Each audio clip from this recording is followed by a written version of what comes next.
All right, I'm doing my live. This is the next in the series of the influencer interview lives that I'm doing. I'm trying to flip the switch this time, and I'm the one going live, and my guest is going to join me on my feed so that we can talk about her work and her career. And this time it's going to be with the lovely Vanessa Hong, who is the woman behind the website, the Haute Pursuit. And so I'm just waiting for her to join me here. So it's thanks. So she sent a request. So let me validate the request. Hold on one second. I'm going to do this. Going live with Vanessa. Thanks everyone for joining. Just waiting for Vanessa to come on board. Hey! Hey. How are you? I'm good. How are you? I'm good. I hear the weather in New York is terrible. It's raining. Yeah. Yeah, I mean there's like a rainstorm right now, but it's fine. Just 1 second, I just need to grab something. Sure, no problem. All right, everyone's getting a sneak peek of Vanessa's house, which is just as white as mine. It's all white. Yeah, you're such a Puritan. I am. So thank you so much for doing this. I really appreciate you taking the time. Let's jump right in because I know we've got a lot of people who are following us. When I was researching you, the fact that you were pre-med just shocked me to death. I couldn't believe that you had done such a 180 and tried a whole new career. And I wanted to talk to you a little bit about that first moment where you went, I'm going to put this very solid, very safe career on hold and do something completely different. What made you decide to completely make that 180 change? So I know it seems like a crazy 180, but if you've noticed, a lot of fashion people have like degrees that are not in fashion at all. So I actually had dreams of going to fashion school when I was younger. My mom went to fashion school, and I don't know, I've lived so many lives. So in university, I ended up going into biochemistry. And that's, it's a pre-med degree, and I got my degree, and at the first job I was working at, I started my blog because I like had this crazy existential crisis, and I was like, this is not what I'm supposed to be doing, because I never left fashion, and fashion never left my life. I consumed it through magazines. I consumed it. In Canada, we had this show called Fashion File that was hosted by Tim Banks, and even though we always got them super late, it'd be like 2 seasons late, it'd be like 2 years ago, but I would just devour them because, in Canada, especially when I was growing up in the 90s, like we just didn't have a lot of content. So I started my blog in my cubicle, actually. So I was like a lot of bloggers, when they start out, you like have your blog, which is your side hustle because it's not paying, and you have your main job. So I started my blog, and it took off really quickly, actually. What do you think that was? What was it about it that you think that you brought to it? It's a combination of things, for sure, like timing. I think when I first started, there just weren't a lot of bloggers, like now it's like everyone and their mom is a blogger. It's become so ubiquitous. And status quo. It's not rare to meet someone who's like, oh, I'm I'm an influencer, or I work in some capacity like that. I think also being a part of the community was really important at that time. So there was this site called Blog Lovin', which was a blogging, it's still around, and it's a blogging site aggregate. So there was a community there, and they would always have like rankings, like top 5 like fashion blogs you should be looking at this week, and I like consistently was on there right from the get-go. I think, like it was style, it was timing, it was place, and it was really, like, honestly, really hard work. I remember I used to go to work at 7 a.m. in the morning, and right after, like at 3, I would change in the bathroom, like in the women's stall, and then creep out, like the fire, exit down. At the fire exit, yeah. I didn't want people to, because I was wearing, like fashion blogging outfit, would walk in having to wear what you would expect to wear, like in an office, and I would leave not wearing the same thing. And then I would go home, edit the images that night, write a blog post, like I was a journalist, and then I would put that up And I would do that 7 days a week when I first Wow, started. that's seriously. Is that, do you think that's important, the regularity and having something that's, you have like a rendezvous on your site for people expecting thing, or is that changed now and it's not so important to have specific things at specific times? I think it's different now. I Mm-hmm. think when we all first started blogging, it was something really new, you know. So Mm-hmm. whenever you would get a new blog post, you would get a notification. You're like, oh, how special, right? But now we're Right. on Instagram and like everything is instantaneous. So Mm-hmm. I think, I mean, it breaks my heart a little because I love reading newspapers, I love reading magazines, and the fact that we don't have that patience anymore, it's just kind of, it's how it is. Yeah, I agree. I agree that the attention span, it's either very, very short, you know, like a 60 seconds. That's why I started doing the reviews to 60 60 seconds seconds. long. Yeah, now it is. Yeah, for sure. Or it's the other way with It, like the podcast where it's like a huge, really long kind of a thing. But when can you talk then about, so you're cranking away doing this 7 days a week, you know, living two lives as it were. When did you go, okay, my side hustle is going to be something that can actually, you know, I can live off of this, I can survive off of this? Was there an aha moment, a kind of a real where you just like, this, I can do this? yeah, there was an aha moment, and it was just me being really unhappy with like my regular life, you know, the life that everyone, that my family saw, that my friends saw.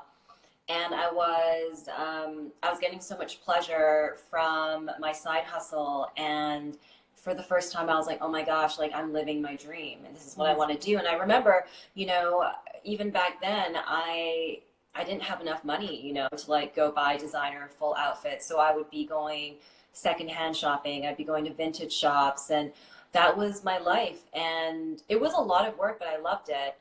And I think at just one moment, I was like, this is all I'm ever doing. Like, this blogging thing is consuming me, and I have to make a choice. Mhm. And for me, I don't know if it's because I'm an Aries, but when I make up my mind about something, it's just like that. And That's I it. just, that's it. And I realized, you know, for myself, I was, you know, looking around, and I just was like, this is not the life I want. Ever since I was a little girl, you know, I told my mom, I want to move to New York. I want to live in Paris.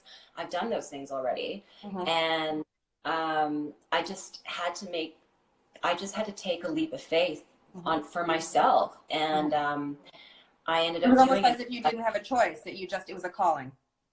Right. I mean, they're really, it's sometimes, I know it seems really abstract and like Mhm. woo, just have to tell someone like I literally didn't have a choice. Like I Mhm. was just so compelled forward to do this. And of course, you know, I like saved my money. I did what I had Mhm. to do. Mhm. And I remember I made a decision like one morning at my desk. I'm like, I can't do this anymore, you know? Mhm. Mhm. Well, Submitted. I have a question about your blog specifically because when you started and when other people like Garance and Brian Boy and Susie Yeah. Bubble and all of that, it was a new entity. But now we have a lot of influencers who exist completely on the gram or on one particular platform, and a very few Yeah. of them, I mean, less and less actually have their own blog or platform that to call their own. Do you think a blog is still an important thing to have? Do you need to have that cornerstone to be considered, I don't know, more, you know, official, or I don't know, maybe not, maybe just not putting all of your eggs in one basket? I mean, what are your thoughts about that? Do you need to maintain a blog? Do you need to have that your own presence, or working the socials is enough? You know, honestly, at this point, just because, you know, Instagram is so big and it's continuing to get bigger and bigger, you know, like having outlets like this and having functions that look very similar to YouTube. And who knows? I mean, maybe there's going to be an added function later on where it's like somehow the blog will be able to come together with it. So everything literally is on one platform. Mm-hmm. I think it depends what you want to do ultimately, right? I think either way really is possible. You don't necessarily need a blog to be successful for life, right? I mean, if you Mm-hmm. look at a lot of the influencers now, um, they can create a product and they're golden. Do you know what I mean? They Mm-hmm. don't need a website for that. They can just leverage off of their following Mm-hmm. to buy their product. And yeah, I think it depends, you know, what kind of digital person, right? That if you're Susie, yeah, it's fantastic to go on her website and to like to read about her reviews on the shows. Like I love doing that. A site like Leandra's Man Repeller is now not just about her street style, but it's a newsletter. I mean, it's like Mm-hmm. the New York Times, but for like fashion girls, and not even fashion girls, but for like millennial women who are kind of seeking something alternative. So really depends on what your goals are, and then maybe what tool is best adapted to what your goals are as far as an influencer is concerned. Speaking, you Totally. talked a little bit about e-commerce. You relaunched your shop on your site, and I thought it was quite interesting because your perspective is very much sustainable and collaborative with different brands. Can you talk a little bit about your thinking behind your e-commerce side of what you're doing? Okay. So what like not a lot of people know unless they followed me since the very beginning on my blog is that I've always had a web shop. So when it like all the way back, like when I had a blog spot, like it was like the Haute Pursuit.blogspot.com. There was a function, like an e-commerce function in there, and it was bare bones. I mean, there was like no shopping cart. There was, I don't even remember what it looked like, but you had to like email me and like send me PayPal money. I don't remember. It was complicated. But like from the very beginning of time, even before I really, I mean, was anything like really saw any tangible success, I was like, I need to mobilize my readership. You know, I need to give them, you know, some of this style that I have. And people would always write like, oh, where'd you get that shirt from? Where'd you get this from? And so I would resell, you know, some of my outfits that I would wear on my website.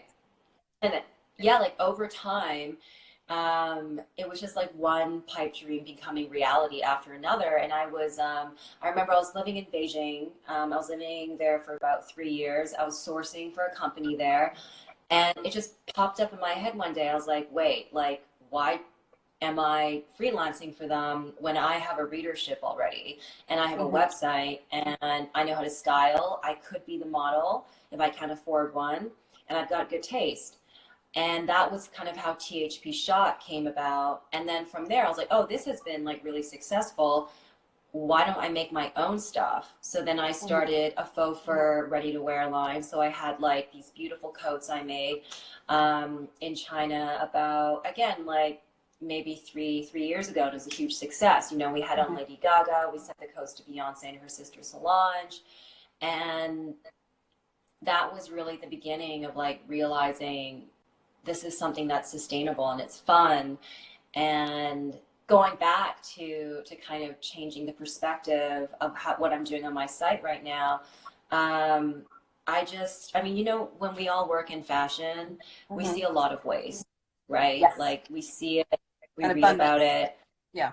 There's an overabundance, right, of everything. And so I just kind of reevaluated what my priorities were. And I'm like, you know, if I want to do THP Shop, it has to be less stuff and it has to be stuff that's sustainable. And I, you know, really where I know where it's being made. And if a girl, like for instance, we sell these beautiful wicker baskets from Morocco. If a girl's like, you know what, God forbid she doesn't want it anymore and she tosses it somewhere, it's biodegradable. Do you know what I mean? Yeah. And so like at the end of the day, my heart is like, okay, I'm giving some style, you know, like the girl's gonna like something beautiful and I'm not destroying the planet. It's a really tough balance when you work in fashion. Yeah, it's being sustainable is very complicated. There's so much that goes on. There's so much steps within the process that you have to be careful about. So yeah, it's a really difficult path to walk, but I commend you for it. But I want to move on to something else because I was looking on your profile on Instagram and it says podcast coming soon. Oh, I want yeah. to hear all about the podcast because you know I have my Fashion Your Seatbelt podcast, so I love your all about yours. Too. Sorry? So good. I said I love your podcast too. Thank it's you. So Thank good. You. Thank you. So what's yours going to be about? So mine, it's not going to be directed towards like one topic per se. I mean, the podcast really came about because again, I feel like so many of us in fashion were just getting like I was having these existential crises almost every 2 weeks, you know, because it's like I'm in the industry, I work here, but I'm like my heart is yearning to share more, you know what I mean? Like to communicate like stories and things maybe that are kind of in fashion, but not necessarily directly in it. And then I thought, well, I should do a podcast because I've always loved talking to people. Everyone always calls me a chatty Cathy because I can go on and on. And my background, you know, having gone to pre-med school and working in fashion, but also coming into it through blogging, I've met a lot of really fascinating people. And the podcast really is for me to share these fascinating people with the world through unconventional kind of avenues, you know? So one of my first guests is Phillip Lim, who I met. Fantastic. Yeah, who I met a year and a half ago. And I just found him so kind of almost antithetical, you know, to what a lot of like designers are like, that are within our circles. I mean, his hashtag is be present, and he has a very like grounded nature about him, and he's always kind of extolling these very philosophical quotes, and he's so humble and, you know, doesn't want to be a part of that whole party scene. So it's really kind of sharing these stories with people. You know, you see someone that's super successful and you think you know everything about them. You think their life is great. But we all have our struggles. And I think by sharing these with people, it's going to inspire, you know, young women and young men, or really people of all ages, through storytelling, that everything is possible, you know? Well, so when is this first one coming out? When can I look for it? We are still working on season 1 right now. So season 1 is going to be, so I'm going to be doing it seasonally, where we're going to basically record everything at once, and everything will be dedicated to a single theme. So season 1 is going to be dedicated to Asian excellence. So I'm going to be interviewing people from the fashion industry. I'll be interviewing an influencer, a poet, actors, really just kind of like my wish list, right, of inspirational Asians across multiple industries. Okay, well, you have to keep me posted. You got to send me a DM and let me know when it's coming out so I can will. be the first subscriber. Okay, cool. Great. All right, so let's get into some nitty gritty about maybe for help other influencers, up and coming influencers. Can you talk to me about how you deal with brands, like reaching out to brands, especially when you first started out, and, you know, how much rejection did you get before? I mean, how did you push through the rejection, and what do you recommend people do to kind of connect with those brands that they're passionate about, or that they love, or that they want to build a relationship with? Right. So when I started, it's very different, you know, from how it is now. Like, I mean, still, I think influencers or bloggers, like, you kind of get an eye roll here and there, because for the most part, a lot of people don't take us seriously still. When I first started, I mean, like, people would just like laugh, you know, they'd be like, we're not going to pay you, you know, like, we want you to take photos of these clothes and then return them and then post it, and, you know, blah, blah, blah. I'm happy that we lent you the clothes. Exactly. It was very much, you know, that attitude. And I was like, great, cool. Like, I'll do it. No problem. Now it's very different. You know, I think brands are taking notice, because I have a lot of friends, I'm sure yourself too, that like work behind the scenes, that work at the Carla Ottos and the KCDs of the world. And they're always looking for faces to represent brands.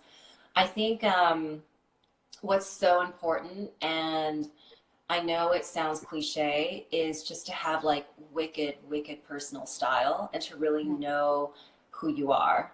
Because I think there's a lot of replication on Instagram. You know what I mean? You just feel like, wait, I thought I just saw this image like 3 seconds ago. If I see one more person looking down at something they've dropped from the ground, I think I'm gonna lose my mind. I always joke to my, you know, I always joke to like my friends and like my photographers. I'm like, this is me doing blasé. They're like, you have perfected the blasé, because like that's the look, right? Although I do feel there is something in it as well, you know, noticing trends. Like if we're talking about like, well, everyone's talking about barrettes now. Like there's certain, you know, like fashion trends or things that we see, but it's always to interpret it in your own way. And I know that's how I find a lot of influencers. That's how brands find influencers. in terms of reaching out to like a really big brand, I most of those have come to me personally. So the Valentinos, the Chanels, all of those kind of those bedrock luxury brands, they came to me because someone in the office was like, hey, you've got great style, do you want to stop by the office sometime? And these are not overnight relationships, do you know what I mean? Like I remember the first thing I did for Valentino was maybe 3-4 years ago. You know, again, sent me a full outfit but had everything returned, you know, and I didn't want anything in return, and just really to work with the brand, you know, because it's like I'd respected the brand for so many years, and now I'm attending shows, you know, I get gifted once in a while and have that relationship with the team there. And the same with Chanel and same with everything else. Well, do you think though that now that there's a way to track the impact that influencers has? I mean, in relationship to, say, putting an advertisement for Valentino in a magazine or Chanel in a magazine, there's no way to track that affected somebody to go and buy that piece from Chanel. Whereas with an influencer, you can really follow the impact of a sale and follow the impact that they have directly. Do you think brands are finally really recognizing that and giving respect to influencers in a way that they haven't before? 100%. I mean, I think like storefronts and magazine ads, they're really, it's really just kind of a way for the brand to express, another avenue for the brand to express itself creatively. Do you know what I mean? Like that's why a lot of these stores are concept stores now. They're not just, you know, a place where they're hanging clothes on a rack. Same thing with a magazine. It's, you know, a way for Carl to be like, look, I'm a photographer. I'm great at it. Look at me. Like, look at this great ad. I don't really think people are compelled necessarily anymore. I know for myself personally, I mean, I don't remember the last time I picked up a magazine, or if I'll like see a beautiful ad somewhere, I'm not automatically thinking, you know, I need that bag, because again, like situationally, it's hyper stylized. Oftentimes I don't see myself in that ad because, I mean, that's something we're talking about more and more, right? Is representation. In and no matter how many, which are still like not that many in comparison to covers with Caucasian models, I still don't see my face, you know, in a lot of magazines, any form of press. And when I see another influencer, or when I see someone that I follow that looks like me, or who's Asian and who's like wearing the brand and who's someone that I really like, I'm like, hey, I identify with that. Yeah. So power, I think a lot of brands recognize it 100%, but the power is immense. You know, I have writers that ask me, where do I get this bag from? You know, where do I do this? Like, where are those shoes from? I'm going to buy it right away. Like, I think there's a very concrete, it's that peer-to-peer relationship that really is that connection that feels more because authentic. and again, that's the difference between like also an influencer and a model, right? Like a model's like, you're like a unicorn, do you know what I mean? Like everything looks beautiful on you, and although I can see like a model wearing a bag and like that's beautiful, but when you see someone you've been following for like 4 years who's like a friend of yours almost, you're like, cool, you know, like my girl over here, she just got a bag. Like I want to get it too because I like her style. All right, so let's talk about the nitty gritty, because I can tell you, I don't have to tell you this, but like putting together the 60 seconds, doing these influencer interviews, doing the podcast, that is a lot of work. And I'm always looking, and I'm sure I'm not the only one looking for any kind of life hacks, apps. What do you use to make your life easier? Because I know that you try and have a work-life balance, and I'm sure having great, you know, tools to help you along the way make a difference as far as finding that balance. So what do you love using to kind of get your work done? Okay. So I think in terms of, well, first, I mean, this is not really a tech hack, but like I have an assistant, Amy, she's watching. Hi, Amy. She literally has like transformed my life since I've met her. So she helps kind of streamline a lot of things for me. In terms of the phone, whenever I take images, for instance, like I have a camera that has Wi-Fi to my phone. Like that's like a huge thing during Fashion Week, or just like in real any real life time, you know, you take an outfit photo somewhere and I can send it right over to my phone right away. So that's been really like helpful. I get a lot of questions about how I edit my images, and I think like most of us, we use an app called VSCOcam. So I kind of process all images through there. I process video through there as well. Um, Otherwise, in terms of that, like it's pretty simple. Okay. Okay. And then let's go back to this idea of work-life balance. I really do not have a good work-life balance. I know, I could tell when I was in that car with you. I know, it was me, you, and Leaf, right? I was Yeah. And you were like doing 10 things at the same time. Oh my God. Yeah, every hand, yes, it was crazy. Yeah, So, but I heard that you turn your phone off at 9 p.m. I can't even I fathom do. that. What? Yeah, I do. Yeah. Uh-huh. Is this just like, is there something that happened like, where you were just like, I gotta stop now, this is too much? Or I mean, well, it's just, I honestly, I just feel like mentally and energetically like super zapped. So I can't, and I know that like if I leave it on any longer, I'm just gonna be basically in bed with my phone. So I turn it off fully. If I turn it off fully, that means like I've had like a really long week where I've had to like maybe during fashion week where maybe no, I won't, I'll never turn it off during fashion week. Like after, you know, like a long week where I've like had to do a lot of images or I've had to be on a lot of shoots, then I'll like turn it off just because I don't want to be anywhere near it. But typically I just go on airplane mode and I put it in the cupboard, which is it's home. I actually say to it, I'm like, okay, you're going to bed now, and I put it inside the cupboard. So in a different room.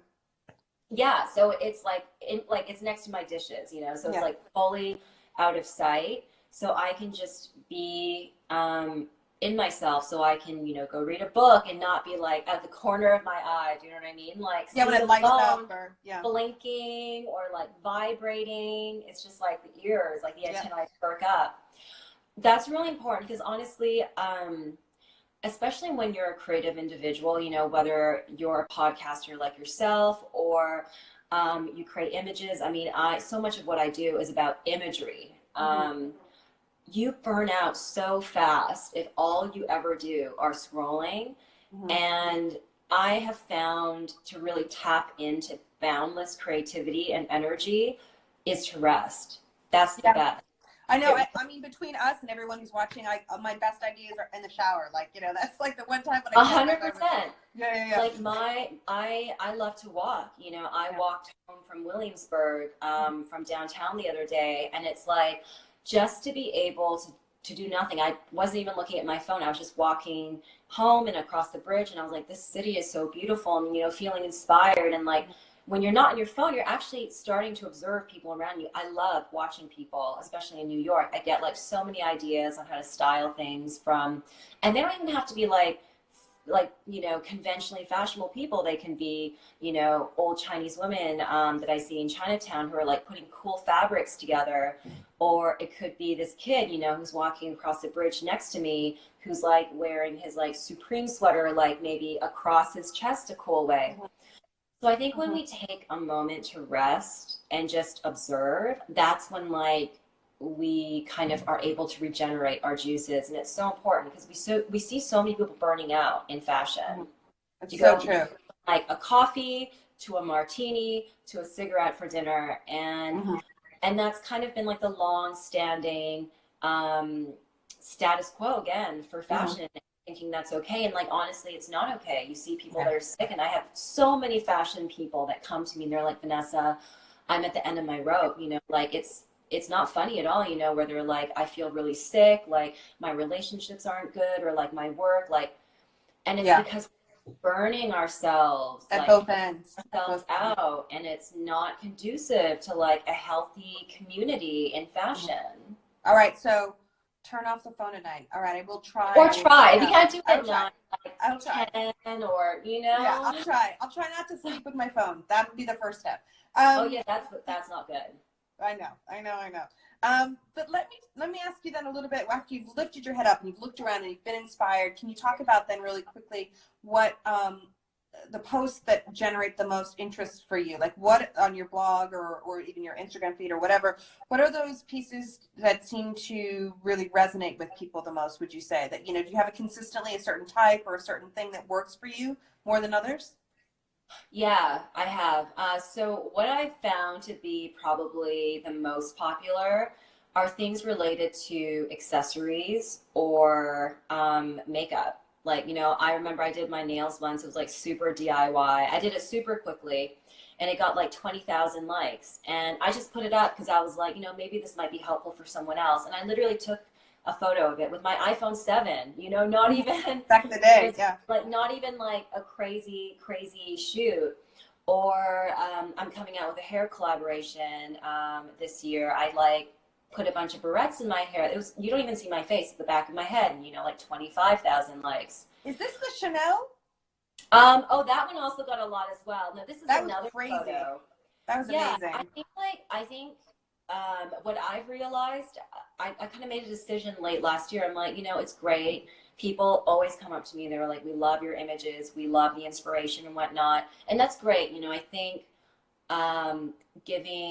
being some sort of vehicle for beauty is great because people need to see that. Mm-hmm.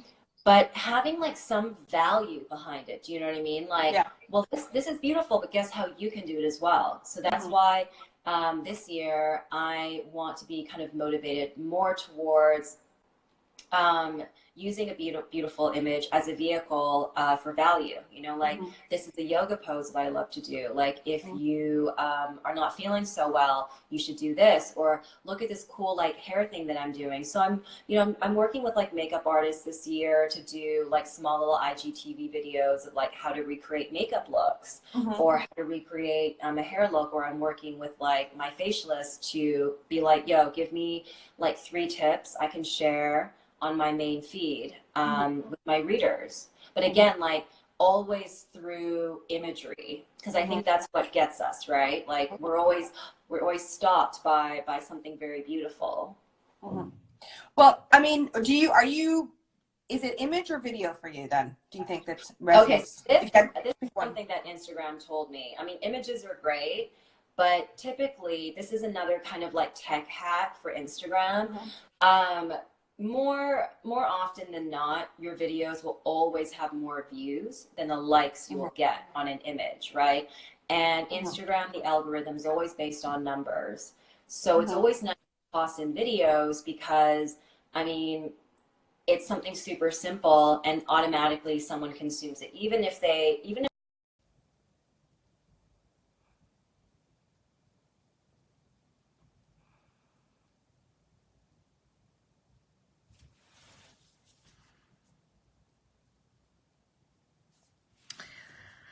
Vanessa, I lost you. Hoping you can reconnect here real quick and we can finish one last question for you. I hope all of you guys were watching the live that I was doing with Vanessa from the Haute Pursuit earlier. I lost the connection for some strange reason. And so I'm hoping that she'll come back on, but I'm a little worried that she's maybe lost the connection on her end. But in any case, it was really great. I've saved it to my stories and I will be posting it on IGTV. And, I'm so grateful to have had Vanessa speak to me, and I'm hoping that be able to make it up to her. Maybe we can do a podcast together in the future, because I just was really fascinated with what she had to say. Basically, my last question for Vanessa was, what her biggest challenge is right now, what she's got planned going in the future. And it looks like that she's going to be launching some hair clip lines, so hairpins. And I think that that's going to be really amazing. And I think that that last little piece of advice that she was giving about using video, because that can be more engaging. That seems to be a tip that Instagram has been telling a lot of people, that stories and also video is really impactful. So you guys, for all of you who are watching, thank you so much. And I'm going to get a little message to Vanessa to thank her. And I'm so sorry that the Wi-Fi failed us. And oh, here she is. I'm going to get her back on.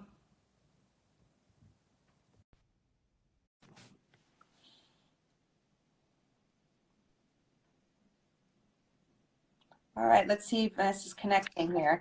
I lost you. What happened? I know. I think like our conversation was just too intense, and Instagram's like, peace out. Yeah. Yeah, it Too was just hot. so good. Too hot. Yeah, so I agree with you about the video, but I wanted to ask you one last question because we have been talking for half an hour, and I don't want to keep you any longer. But I did want to know what your challenges are right now. What are you working on right now? You mentioned you were doing the hair clips, but what else is going on for you? So so the hair clip collaboration's coming out. I've got 2 other ones coming out this year that were just kind of inked like in the first few weeks of January. I can't really talk about them yet, but they'll be really exciting. I'll like slowly kind of release news on that. Working on the podcast. Kudos to you, because like podcasts, a lot of people don't know. They're like so much work. The editing, like sitting down with the person, the research, like it's a huge, huge job. It's a process. Yeah, it's massive. So collaborations, the podcast, and I want to do more things with food this year. I don't know how I'm going to do it, but like food is plant-based, like beautiful, nourishing food is one of my passions, and I want to share that more with my readers, as well as try to do something in real life with people. Okay. I really like all of those ideas.